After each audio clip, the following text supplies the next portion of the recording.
It's hump day. Hump day! It's hump day. Hump day!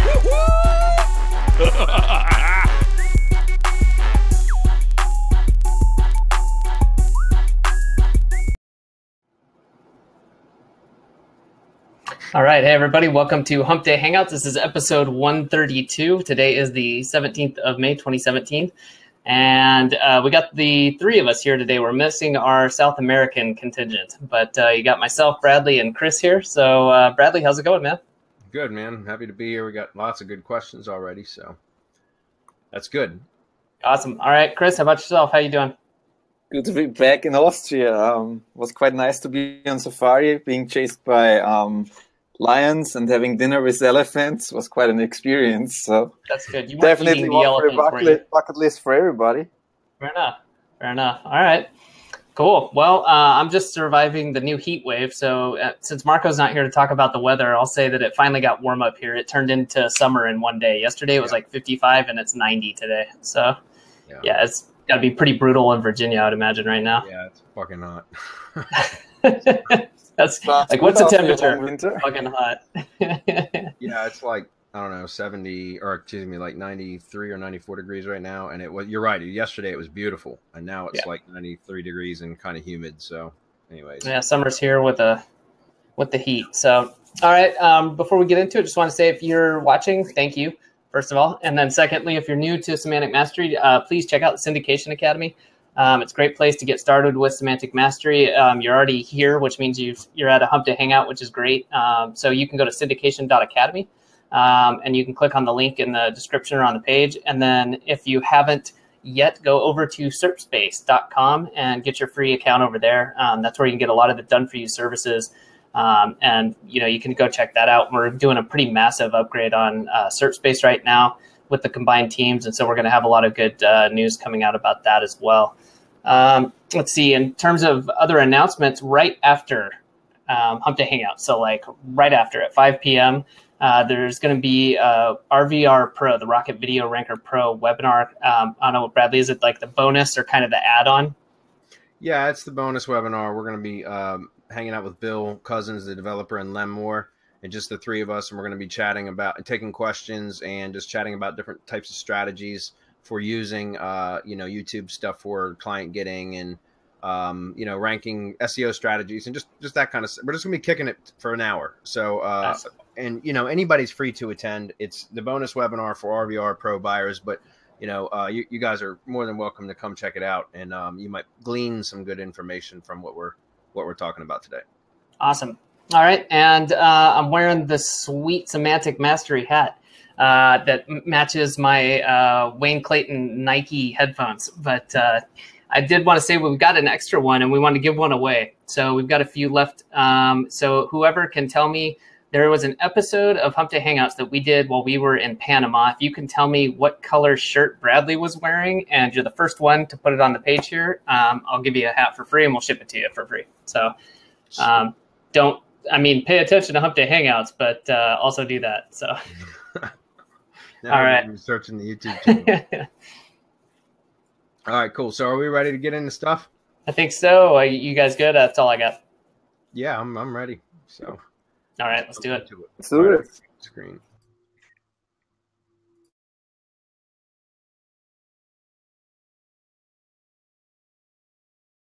Tell me when you hear me.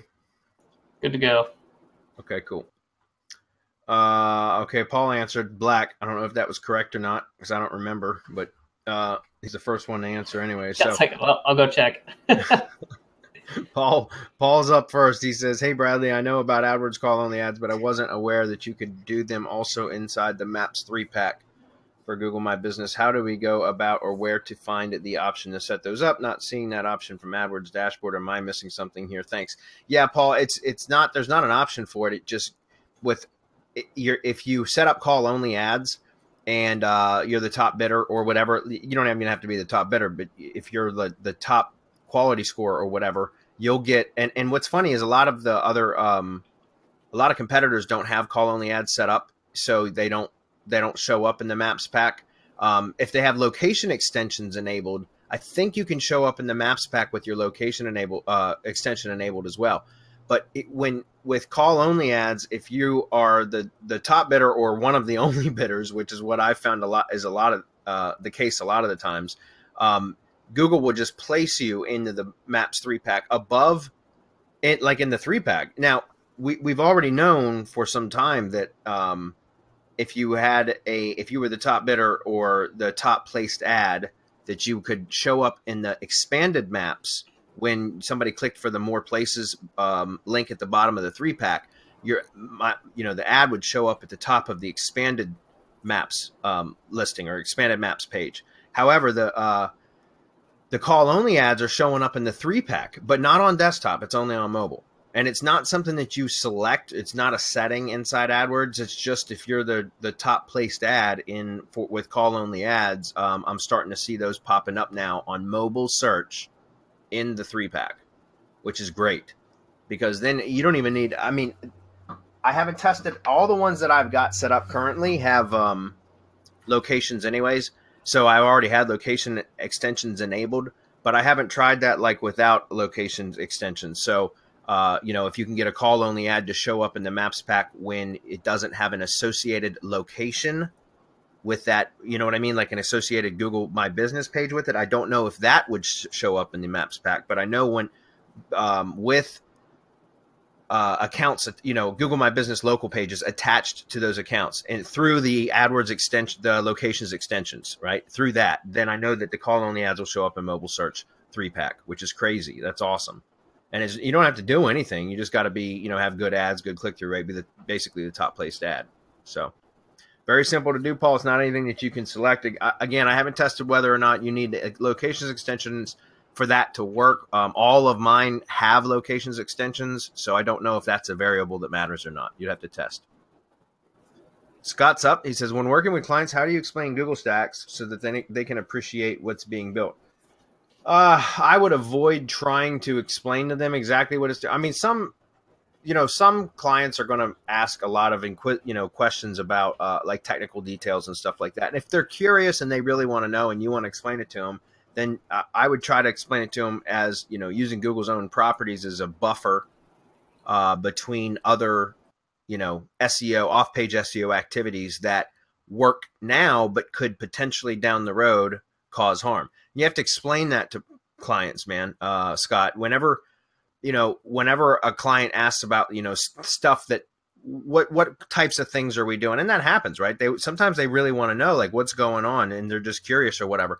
And so I'll explain, we produce articles and we blog and we, build backlinks and social signals and all that, but we don't do it necessarily directly to your site, Mr. or Mrs. Business Owner, because that can cause problems. Although what we do works and is technically in air quotes, and I might not say that to them, but it's it's legit. It works. It's nothing that's going to cause any harm. It doesn't mean that tomorrow Google doesn't change everything once again. Remember, Mr. Business Owner, I do not work for Google, so I can't control what they're going to do. None of us can, but we have best practices in place that have been shown to produce results over time. And so that's why we use Google's own properties as kind of a buffer between our other off-page SEO activities and your money site. And it's basically an SEO firewall that protects your site from potential harm down the road if Google ever decides that they don't like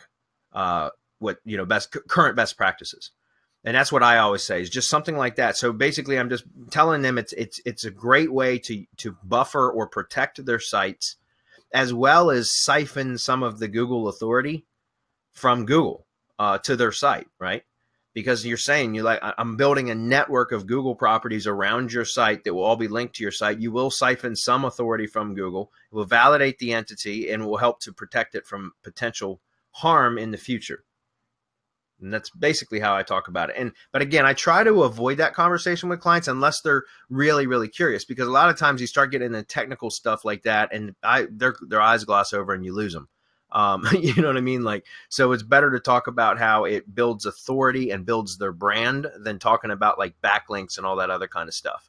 Talk about how, Google is rewarding brands and using Google's own properties to reinforce your brand is going to siphon some of that authority from Google, and you will be rewarded for it. Okay. Hopefully that was helpful. Mark O'Connell's up. He says, hey guys, don't have a question today, but I have a couple of things I found out that are pretty cool. They're to do with our networks. You can skip this if you want, but I think they're both useful, so I will post them anyway. Well, Mark, since you're always such a enthusiastic participant, I will certainly read your comments. So this first one is about the Google Drive document we use to put all our links in. If you go to your brand page, you can copy the links and paste them into the document, and it comes with the favicons and looks pretty cool when embedded on a site or on a G site, wherever you embed it. Here is the screenshot. Okay, cool. Let's go take a look at that.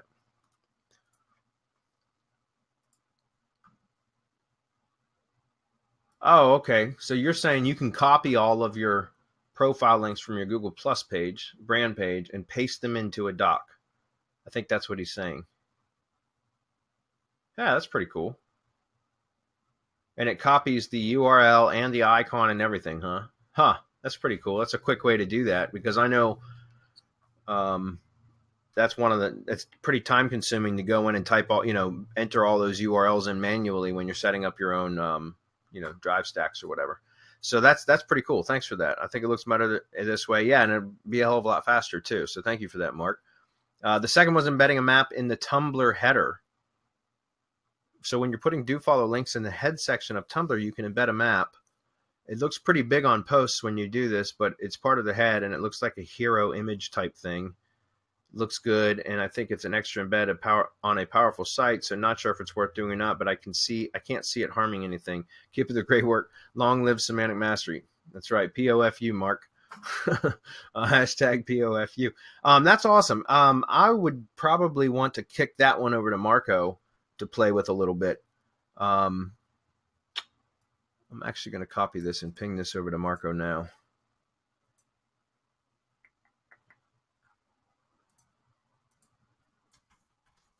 All right, guys, just give me 1 second.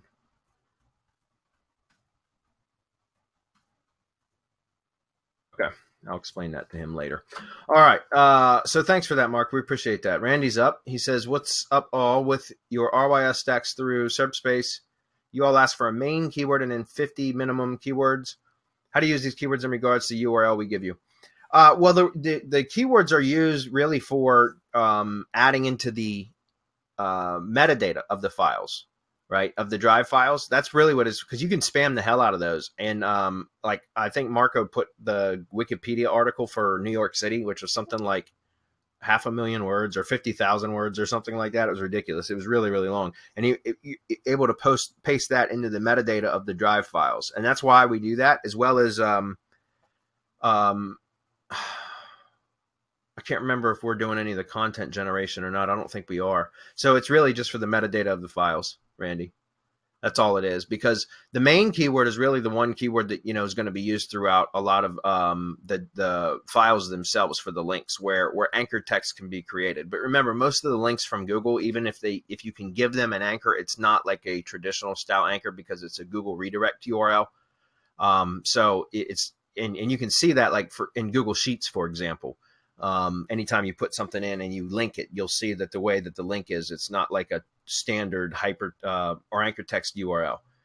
But it doesn't matter. Like it's just add additional keywords into the metadata, as well as, like, for example, on the Google drawing file, there's lots of different sections that we add to it, and so we'll use different keywords there, and it's just to reinforce relevance. That's it. We don't actually use those keywords for like backlinks or anything like that, Randy, so you don't really have to worry about like over optimization or anything. Okay, Alexander, he says, any specific strategy on or precaution when linking internally on blogs with branded syndication rings?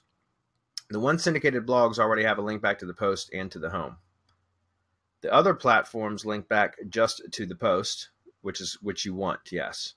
If I add another link, maybe 1 or 2 internal links on posts, they will also generate more backlinks from the blog platforms. Problem? No, Alexander, not. And see, that's why I prefer to stick with only a branded tier 1 network for blog syndication, because it's not a problem. If you put an internal link in the body of a post before it syndicates, right? So that anchor text was going to be the same across all the blog properties in the network, right? It doesn't get shifted or changed or anything.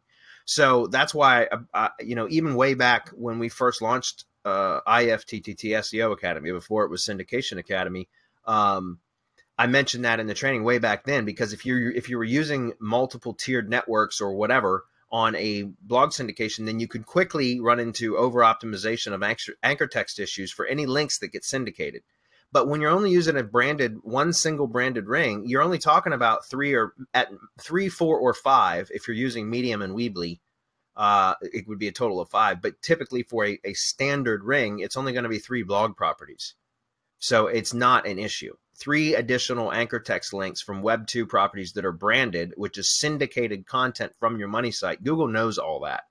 So it's not going to cause an issue. It's when you have that same article going out to persona-based networks, multiple persona-based networks, and it's the same anchor text over and over again, that's where it can cause problems. Okay? So yeah, that's a great question, but no, that's not an issue. If you're using multiple tiered networks, you got to keep that in mind. I highly recommend you not do that, but if you're going to, then like I said, you can still do blog syndication. It's not a problem. You just have to remember that. You have to remember that, like, you only want to use, like, if you're doing a post and it has an anchor text and it goes out to, let's say, 12 different blog sites, all those blog sites are going to have that same anchor text. So I wouldn't use that same anchor text again in another post, right? Not for the same URL anyways. I would switch up and use variants where whenever repeating another link to that same, you know what I mean, to the same destination, I would change up the anchor text. Or use naked URLs or even brand terms. Remember, guys, you can use your brand name as the anchor text for inner pages or for posts. You don't have to always link with the keyword, right? You can use your brand name. You can actually do brand plus keyword. That's powerful too. So for example, you could say, like, check out our plumbing repairs, check out Joe's plumbing repair services, right? So now that's Joe's plumbing and plumbing repair services, both in one keyword, if that makes sense. So you can actually link to the plumbing repair page within the body of a post, and you're getting both the brand and the keyword. It's a hybrid, and that's powerful as well. Okay. Okay. So, just one more follow up on that, Randy. Again, if you are going to be using tiered networks, or excuse me, that was Alexander's question. Alexander, if you're going to be using tiered networks, then I would stick more with those types of anchors, like brands and naked URL, brand terms and naked URLs. Than I would just keywords. But if you're doing a single branded ring, you don't have anything to worry about. Okay. Should I use the URL shortened links on those links to avoid generating too much links from those platforms? No, I don't. Here's the thing. If you use the IFTTT short URL, which I think is IFF.TT, or if you use the bit.ly or buffer or whatever they are, Buffly links from Buffer, then all of those links, every time you make a post, it's going to be have that short URL everywhere that it gets syndicated.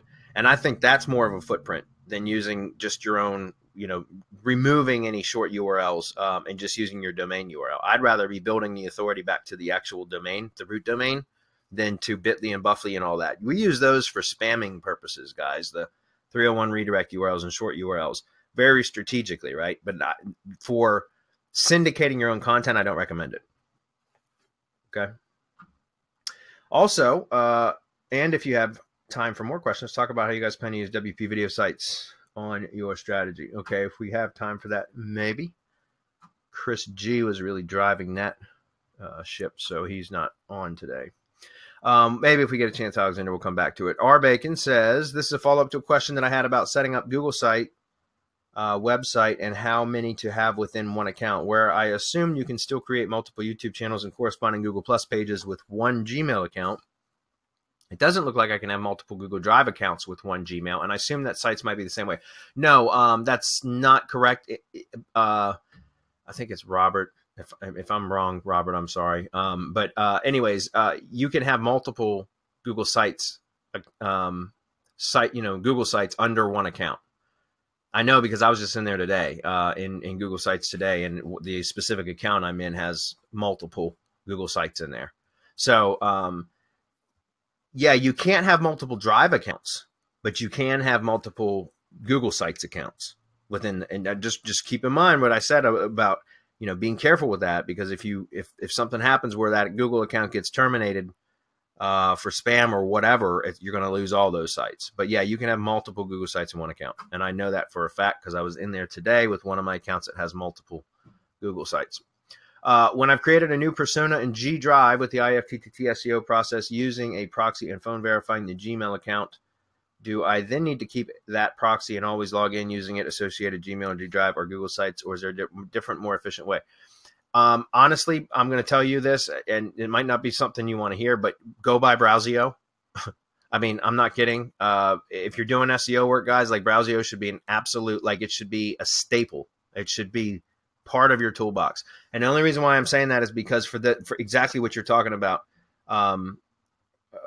Bacon, I'm going to call you Bacon. It's because like it used to be, guys, and it's still, you can still get away with this. Okay. So you can create the account using a proxy and phone verify using burner phone numbers or whatever. And even those, like, it's getting so much more difficult to phone verify accounts now, guys. It really is. Even for our phone verified account provider, it's getting more difficult. So it's across the board becoming more difficult. So, you can't, once you've created the account, you can log out, clear cache and cookies on your IP, remove the proxy, clear cache and cookies, run CCleaner, and then log into that account through your own IP. And you may have to re-verify the account, but you only have to do that once. And then you can log in and out of that account from your IP as many times as you want. However, I don't recommend doing that anymore if possible. The way to avoid that now is to use Browsio, because you can assign a proxy to an account and use that proxy every time that you log in. In fact, you never, unless you manually go log out, you actually never log out with that profile using that IP. And that's in part why I like it so much, because every time you go to do any activity in that profile, any one of the accounts for that profile, it's going to be building a history, a digital history and a footprint. And cookies are going to start to accrue for that profile, for that persona, right? So cookies will start to accrue. Guys, that is so much more natural looking than, every time you go to switch accounts, you log out, clear cache and cookies, switch, don't worry about the proxies. That has nothing to do with it. But just logging into an account that's always on 100% clean, fresh, wiped clean browser, that looks unnatural.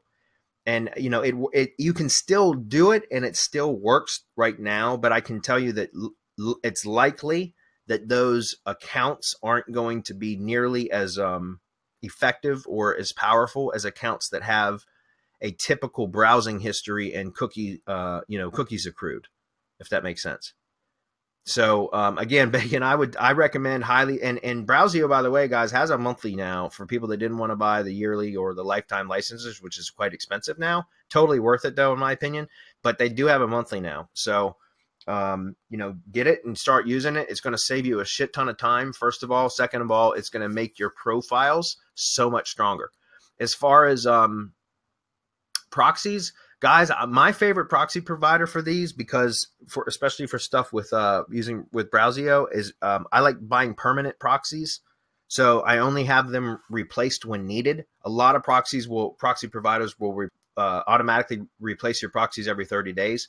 I don't like that, because I want to keep the proxies associated with the personas or profiles that I have assigned to them, right? So I've been using easy proxies. Semanticmastery.com, EZ, the letter E, the letter Z, proxies.com, or excuse me, just semanticmastery.com/easy proxies will take you over to there. It's a great, I've been using easy proxies for 4 or 5 years now. And I like it because they're permanent proxies. You can select, like you can say, I just want US based proxies, and they'll send those to you. If you ever have any problems with them, they replace them within 24 hours, no questions asked. So, and it's just a really good service. Been really, really happy with them. So, by the way, get dedicated proxies, guys. Don't get shared. I know it's tempting to get shared because it's cheaper, but you want clean proxies. So, okay. Paul's up. Bradley, to follow up on using Google Drive files properties, I got it to work for an AdWords Call Only campaign with hundreds of ad groups and keywords. But there's a kicker. When I called to speak with a different AdWords specialist, they said that it is not allowed. And of course, I did it anyway, based on what Marco, the unrepentant Google spammer, advised on a previous Hump Day Hangout. That's funny. I'm also so you ran a Google AdWord ad campaign with the URL that somebody would click to a Google Drive file. I think that's what I'm understanding. Rather to follow up on using Google Drive files properties, I got it to work for an AdWords Call Only campaign with hundreds of ad groups and keywords. Here's a kicker when I call to speak. Yeah, so I think if I'm following you right, Paul, when you go to set up a Call Only ad in AdWords, you have to have a verification URL, and you just used a Google Drive file to verify that you had keywords and such that match up with the ads, I suppose. So, anyways, that's pretty cool. That's pretty cool. I've not tested that. Haven't seen really the reason to, but it's pretty cool to know. I'm also testing in a brand new niche campaign that has more engagement and activity for Call Only ads, and we'll report back how it goes. Thanks, guys. Cool. Thanks, Paul. Internet Marketing Einstein. Nice. Or I'm Einstein. Bradley, I know you've talked about ranking local contractors, but I'm wondering how to do this with multiple businesses in the same market and niche without turning it into a conflict of interest. Yeah, that's a tricky one. It's a really good question. Yeah, that's a tricky one. I mean, I would almost say if it was in the same, that I wouldn't do it because it could cause a conflict of interest. You know what I mean? Here's the problem. I had, I've still got one of them, but I had two clients that were roofing contractors, and they're twins. They're twins. They're identical twins. They're both roofing contractors, and they both live and work and run their businesses in the same area. And it's funny because they both hired me for SEO, and they knew it. And it was funny because every single time I would make improvements on one of the brothers' campaigns, and he started to outrank his brother for some keywords. His brother would call me, "What the fuck are you doing, man? Why do you like him better than me?" I'm not kidding. And it was a constant battle, but it was kind of fun with those guys because they were twin brothers and they were always, they've been competing their entire lives. So that was in part what made it fun. One of the brothers, he stopped about 6 months ago, but the other one's still going strong with me anyways. But that was kind of like a playful thing that was fun. And yes, it made it difficult, even though it was kind of fun, and funny to make jokes and stuff. It made it difficult because I always felt like, that if I was doing more to one site than I was to the other, that I felt guilty, and I felt like I had to go, work extra hard on the other side, even if it really didn't need it. So it's just kind of a weird situation to put yourself in, and I would recommend against it. Instead, what I would do is start targeting, broaden your geographic area so that you can target the same industry, the same business type, but just in different locations, so that you're not competing against yourself, if that makes sense. Okay.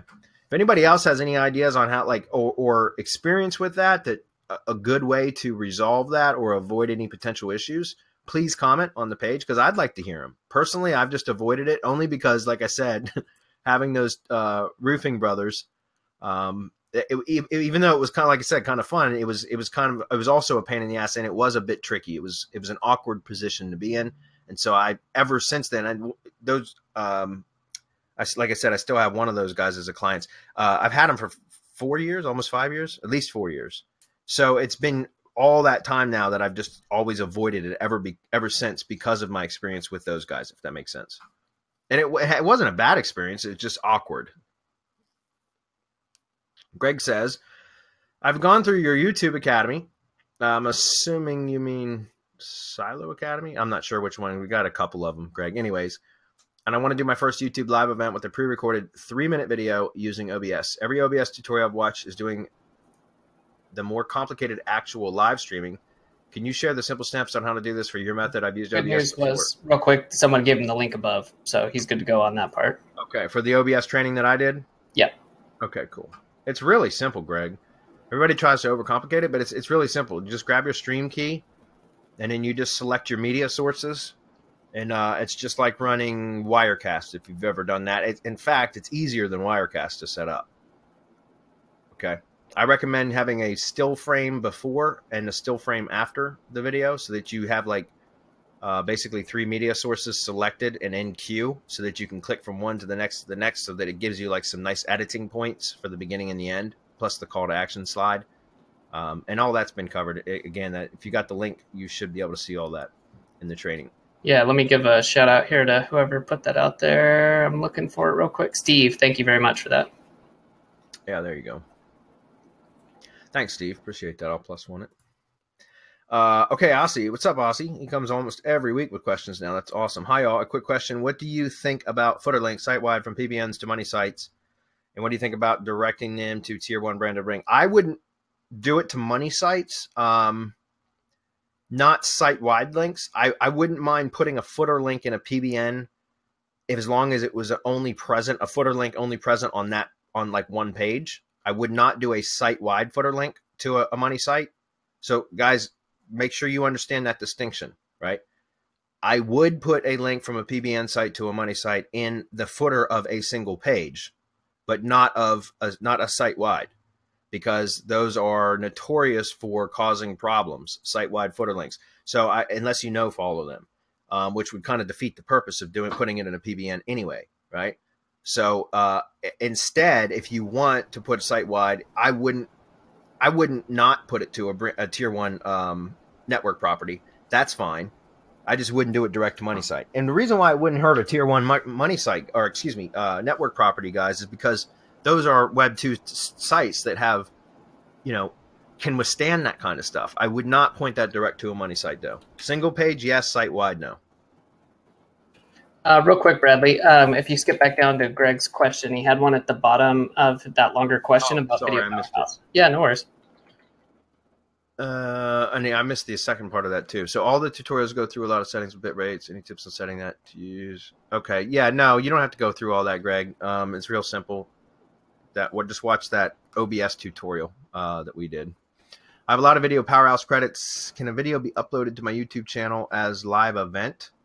Schedule it out a week and then submit the URL to Video Powerhouse before it goes live. Thanks. Yeah, you should be able to, Greg, as long as it's as far as I know, I haven't tested video channel. We haven't done that, but yeah, you should be able to. You should be able to, because if it's a scheduled live event that's set for public, it makes it an indexable YouTube URL. So you should be able to click on that, open it up to the watch page, and it'll say this live stream hasn't started yet or whatever, and hit the share button. And all you need is the URL at that point. You don't even need the embed code. So yeah, so it should work. I haven't tested that, but it should work. In fact, that would be a good test, guys. Like maybe for one of our next webinars or something. Yeah, definitely. Test something like that. I think we should. That's actually not a bad idea. We could do a case study for Video Powerhouse testing that method. So thanks for the idea, Greg. We might actually do that. Alexander says, don't don't do more than one per city, I guess. What was the question there again? Ranking local contractors in the same market. Yeah. Exactly. That's exactly my point. Because I wouldn't do it for more than one business per city. OBS will for sure be harder than live streaming, but after learning, will be much easier to stream. Just need a good connection for a VPS. Yeah. I do. Well, yeah, I just do that from home. I got a really fast connection here at home, but OBS is fairly simple to use, guys. I actually avoided it for a long time because I'd heard everybody said it was real geeky to use, and so I was using Wirecast, which sucks. Wirecast is a pain in the ass, and half the time it doesn't connect. It's just I never liked it. So finally, I decided to bite the bullet and try OBS, and I was like kicking myself for fighting with Wirecast for like a year prior to trying OBS. It actually is very simple. There's a guy that I probably mentioned it in the OBS video, but there's a guy that has a training course on how to use OBS. It's like $37 or something. It's really good. That's what I picked up to learn how to use it. So Columbia Jones says, when wholesaling your services for ranking videos, do you upload them to the end user client YouTube channel or a separate channel and set up and control, or do you just upload them to your own agency channel? No, Columbia, I absolutely, and I encourage this every single time this question comes up, absolutely run the client's videos through your own channel. Make that a condition of working together, like a condition of your services, that you're going to take their video, upload it to your channel to be syndicated across your networks. Okay? Because here's the thing, if the client And I've had this come up, and I've had clients say that they wanted me to rank the video on their channel. And I say, okay, that's fine. And then I quote them 3 times or 4 times the amount that I quoted them if it was on my channel, in my network. Seriously. And that's what I tell them, because I tell them that's fine. I can rank it, but I'm going to charge you, $1,500 on a setup fee. And I'm going to charge you, $500 for a month for a video that would have been normally $100 a month for me to rank for you.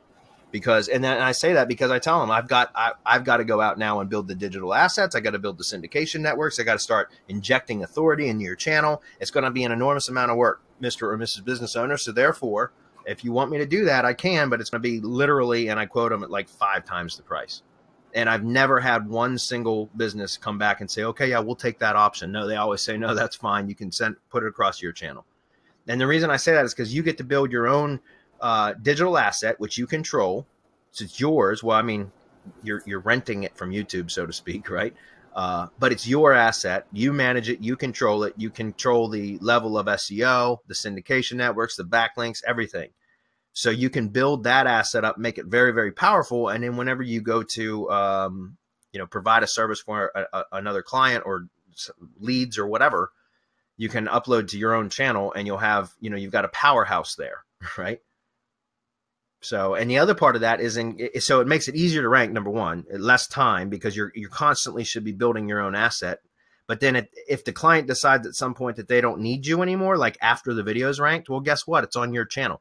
By the way, guys, if you do that, if you're running people's videos through your channel because you've built the asset that's got the power and the authority that makes stuff rank, whenever a client decides that they don't need you anymore, do not delete the video from your channel. Just turn it to unlisted, because if you delete it, then it removes that page that has the YouTube video that has been syndicated across all your network properties. There's still a lot of links out there that are flowing back to that YouTube watch page, the YouTube URL, and the embed through the embed and everything. So if you delete the video, you've just killed that trickle of juice that's coming in from that video, from all the, network properties that it got syndicated to, and additional SEO stuff that you did to it. So don't ever delete those videos. Just turn them to unlisted. If you turn them to unlisted, they'll fall out of the index within a couple of days. Sometimes it takes a little bit more, depending on how frequently Google updates the search results for that query. But it's usually within a couple of days it falls out of the index. So the client will no longer benefit from your services, but your channel will still benefit from that video that's syndicated throughout your network. Does that make sense? So anyways, hopefully that makes sense. But definitely, I set up theme specific networks, Columbia. I did not push things through my agency channel at all. In fact, I've never really done much marketing for my agency at all. I didn't really have to. So like I just would set up, I set up themed channels. I had a channel that was specific for Virginia businesses, which was a general theme. In other words, any type of business could be syndicated through that network. It was just the common denominator was that it was Virginia, right? They were all Virginia-based businesses. But then I've also had contractor-based networks. I've had health-based networks, luxury, like real estate and luxury rental networks. So that's what I recommend, is you build a general network syndication network that you tie a channel. Brand your channels, guys. If you're doing this kind of work, create a pseudo brand, like a directory style brand for each one of your channels, and create themed channels like that and networks, right? Because then they're so much more powerful. And that's what, I mean, like I said, I have about 5 topical categories, or one of them is a state-based category, right? Channels and networks that I use for ranking videos for clients, and plus for lead gen stuff. Okay. And so those are assets that you can build up and keep and continue to build up. And that's in my opinion, the best way to go about it. But to really streamline things, Columbia, and I've said this a million times, I would focus in on one single industry and become dominant in that industry. Instead of trying to rank videos for all different kinds of businesses, I would literally target one industry and just hammer that industry. Just broaden your location, start targeting other cities, because then you get really, really good. You could have a very, very, very tightly niched themed channel, and everything could be hyper focused across that one industry type. So you'll know the keywords well, you'll be able to scale quickly, you'll be able to sell better because you can set up prospecting funnels and automations on the front end to bring clients or service providers in the front door, right? So again, I really recommend that you try to zero in on a specific industry. You'll be able to scale so much faster. I know from my in hindsight, that's what I would have done, guys. I did the same thing that just about 99% of people that get into lead gen and local marketing services do. And that was, I would take any client at all that was willing to pay me. Any client. I didn't care what industry they were in. If they were willing to give me money, I was their man. You know what I mean? A pain in the ass though, man. I wasted so much time learning about different industries that I had no desire to, and that, didn't end up being long-term clients anyways. And it's just a shit ton of work.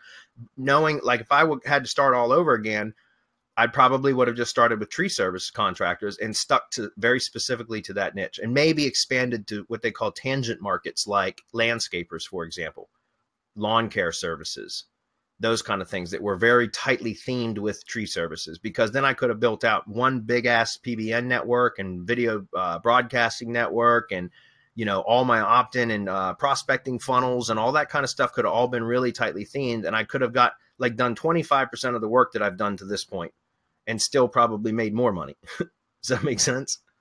So anyways, just some food for thought, Columbia. Wayne says, cool and expensive, $20, unlimited Gmail accounts, or even free if only 2 accounts. Service if you have multiple Gmail accounts, a service called Shift. Tired of switching between Gmail accounts? Get Shift. Shift into higher gear with the email client that makes navigating between mail client. He must have, that must be sales copy that he copied from somewhere, because Wayne, I know you didn't just like. This looks awesome. I'm totally going to check this out. Yeah, it looks cool, but that's some good copy too, buddy. So you should be writing ads for these people unless you just swiped it. I just clicked on a link. Yeah, that's their sub That's their headline. swipe. I mean, but maybe Wayne came up with that and they took it from him. I'm not, you never know. I was going to say, that's some pretty concise copy there, man. Good job, Wayne. Adam Moody. I'll check that out. Yeah, Adam's not asking questions. What the hell am I doing? Should try to sneak one in here sometime, see if you notice. Let's see. So it was black. Yep. Yeah, you were wearing your, I think it was a funnel hacker shirt. Okay. When we were out on the beach. We got to do that again. I thought it was the blue one. That's why I started +1ing. But that was when we got our photos taken with the blue shirt, I think. Yeah, I think we were upstairs. Yeah, when we were on the beach doing Hump Day Hangouts, you were wearing your black funnel hacker shirt. Yeah. Okay, cool. No problem.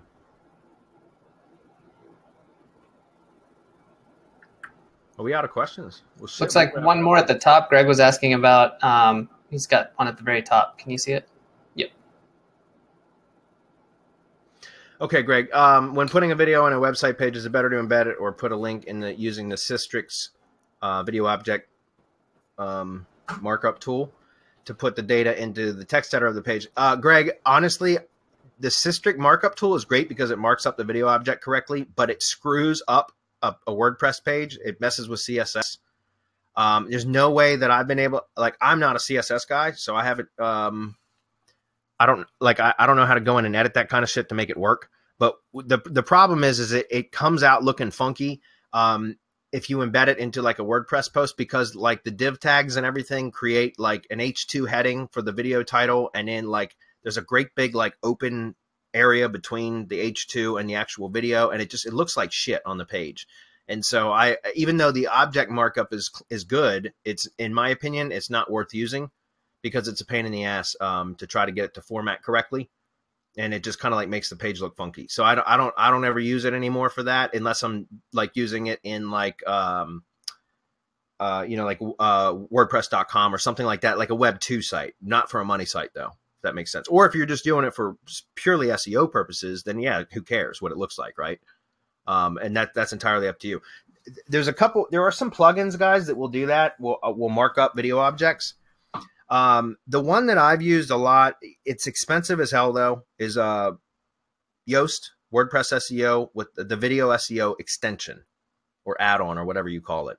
It's freaking expensive. But if it is a good plugin if you're using WordPress SEO, because you have to use that plugin in order to have the video SEO extension. If you are using that plugin, it's a powerful plugin for video SEO, and it creates a video at sitemap, and it can also, even though Google said they were going to do away with it, it can get your video thumbnail to rank or to show next to your website URL in the search results. Even though Google said, and I don't know why the Yoast SEO plugin makes it possible that maybe it's just proper markup makes that happen. I think there's a thumbnail URL that goes into the schema, and that's where they pull that image from. So anyways, I would, check that out. There's also probably other plugins that do video markup. I don't know how good they are. I haven't tested them. Just word of caution. The Yoast SEO plugin, the only thing, the WordPress SEO plugin by Yoast is a pain in the ass now because there's just so much bloat to it. And there's so many things in there that I don't like about it now. Stupid notifications and alerts, and they try to inject their own schema into the header and stuff, which you can clear just by leaving the text fields blank, that kind of stuff. But it's just, I'm not using it nearly as much as I used to be. My standard SEO plugin, it's not so much anymore. Okay. All right. Next, Randy says, I am saying we have multiple instances where we have two clients in the same niche and city. We do this by setting the expectations with them. The keyword volume needs to be there, but we haven't ran into any issues because they are getting good ROI on our services. This usually happens when the second company, usually on the third or fourth page, finds out we ranked the number 1 company. It's a business in the end, and as long as both are getting good ROI, you can set the expectations that this might happen. All will be good. I agree with you, Randy. If you can set those kind of expectations, it's not a position I would want to put myself in. That's basically what I was trying to say. It can definitely be done. It's just not a position that I want to be put in. So anyways, but thanks for that. Appreciate that. Columbia, is it still valid to wholesale for video production companies? That would seem to spread you over many niches. Thanks. It does, Columbia. It does. And so as long as you know that going in, that's fine. Randy just said set expectations. As long as you have your expectations set correctly and you know that, then that's fine. You can do that. Like video wholesaling, why I like wholesaling video SEO services to production companies is because you don't have to do any prospecting then. Does that make sense? You don't have to go out. The video production company is your prospector. They're your sales force. It's on them to sell the video service first of all, and then upsell their customer into the SEO boost, which is what companies I use. They just call them the SEO boost or the Google boost. But anyways, that's the reason why there's a benefit for that, because then you can focus on just the SEO. If pay no attention to the man behind the curtain, that kind of thing, right? Where you provide the fulfillment, but you don't do any support. You don't do any sales, prospecting, cold calling, none of that. No contact with the customer. The video production company is the point of contact. That's what I like about that. But you're right. If that's why I built several themed networks the way that I did, was specifically for that reason, was so that, because that way with the top level, guys, the categories that we built the networks in for Video Powerhouse are very similar to the same categories that I had built for my own video syndication or video broadcasting networks used for video production company, wholesaling SEO services to them. That's exactly where that model came from Video Powerhouse, was from my own business that from those kind of themed broadcast networks. And it works. It's just you have to build more and more assets to be able to cover a broad range of industries, right? If you don't mind prospecting, or if you are willing to put up with prospecting, whether you mind it or not, doesn't matter. If you're willing to put up with prospecting and get good at that, then I recommend sticking with one particular industry, because then you can become a big fish in a small pond. And that's a hell of a lot easier than becoming a big fish in a big pond, right? Or being a small fish in a big pond, which is what you'll be if you cater to every business. There's a million other companies out there that are trying to be generalized companies that will cater to any business. There are very few specialized marketing companies. Specialized marketing companies, guys, is where you can increase your rates. You get better clients. You can charge more for your services. You can be more selective. You also will start to have people come to you instead of you having to be the doing the prospecting yourself. People will start to seek you out because you will become known in an industry or in, a market, a vertical. So, again, it's entirely up to you. If you can deal with prospecting, remember, guys, you can even outsource prospecting. So I would still recommend going with a single industry or vertical and really scaling in that one vertical. But you're going to have to get good at prospecting or set up automations like, lead gen funnels and that kind of stuff. But if you don't want to handle all that, the front end stuff, then yeah, going to video production companies and selling wholesale services to them is a fantastic way to avoid all of that front end work and just work on the technical stuff. Okay. All right, guys. Appreciate everybody being here. We're going to wrap it up. We're out of questions, and we've got Rocket Video Ranker Pro webinar coming up in about 10 minutes. You guys are welcome to attend. Should have had the registration link on the page somewhere. Yep, definitely, and I'll put it up there again real quick. Okay, cool. Appreciate everybody being here. We'll see you all next week. Mastermind members, we got a mastermind meeting tomorrow at 3:30. So we'll see you all then. Bye, everybody.